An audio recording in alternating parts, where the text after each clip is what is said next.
An update on Bangladesh's incredible evidence of human rights violation. Reported mass arrest of thousands of young people and political opposition in connection with the current political. Bangladesh কোটা সংস্কার আন্দোলনের জেরে সৃষ্ট উদ্ভূত পরিস্থিতিতে নজর রাখছে জাতিসংঘ।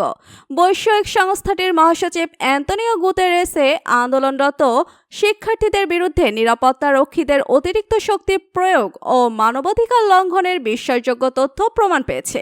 এর প্রেক্ষিতে তিনি গভীর উদ্বেগ প্রকাশ করেছেন। এছাড়া যে কোনো পরিস্থিতিতে পদক্ষেপ নিতে জাতিসংঘ প্রস্তুত বলেও জানানো হয়েছে। সোমবার মহাসচিবের মুখপাত্র স্টিফেন ডুজারেকে এক ব্রিফিংয়ে এসব কথা বলেছেন। প্রথমে তিনি বাংলাদেশ ইস্যুতে একটি বিবৃতি পাঠ করেন, এরপর প্রশ্নোত্তর দেন। শুরুতে বিবৃতিতে তিনি এসব ধরনের সহিংসতা দ্রুত, স্বচ্ছ ও নিরপেক্ষ তদন্ত পুনর্ব্যক্ত করেন এবং এর জন্য যারা দায়ী তাদের জবাবদিহি নিশ্চিত করার আহ্বান জানান।